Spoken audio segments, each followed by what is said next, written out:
The CST's Antisemitic Incidents report that was published last week certainly made for grim reading. When I was interviewed on the radio about it, there was a lot of questioning about why there's been this 30% reported increase in anti-Semitic incidents. And there's a number of reasons. It could be that there's better reporting because there's more guards outside institutions. People have places to report incidents to. It could be an overall rise in hate crime.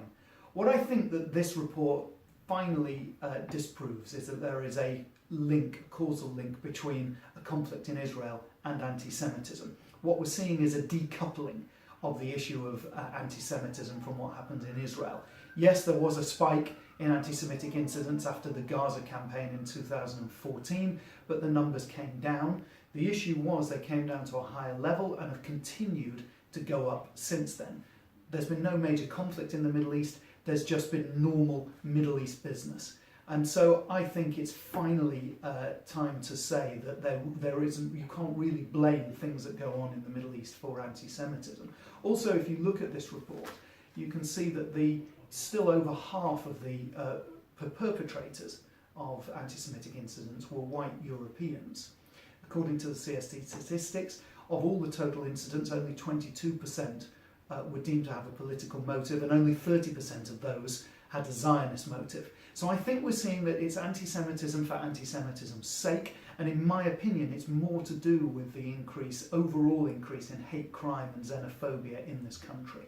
But it's very important not to think that we are a country that's awash with anti-Semitism. As I've constantly said, and I will continue to say, this is a great place in which to be Jewish and to fulfill our Jewish lives and our Jewish culture and heritage. I think it's also incumbent upon us as well not to seek easy solutions to the problem of anti-Semitism. I talked last week about the IRA definition. I think that's quite a useful way to focus people's minds. But I do not think it's responsible to be blaming the police or doing anything other than complimenting the police for the support that they give us. You know, the week before this report was published, based on intelligence that they've received, the police stepped up their patrols around Jewish institutions, both visible patrols and invisible patrols, in order to provide visible and continual reassurance to the Jewish community. And yet the next day, a grassroots activist purporting to speak on behalf of the Jewish community appeared on Sky News, accusing the police of betraying the Jewish community over anti-Semitism. I'm sorry, but that was the wrong message at completely the wrong time. Of course, we all might want to see improvements in police practice, and we talk to the police a lot about it, but we need to be thanking the police for what we do, for what they do in support of us.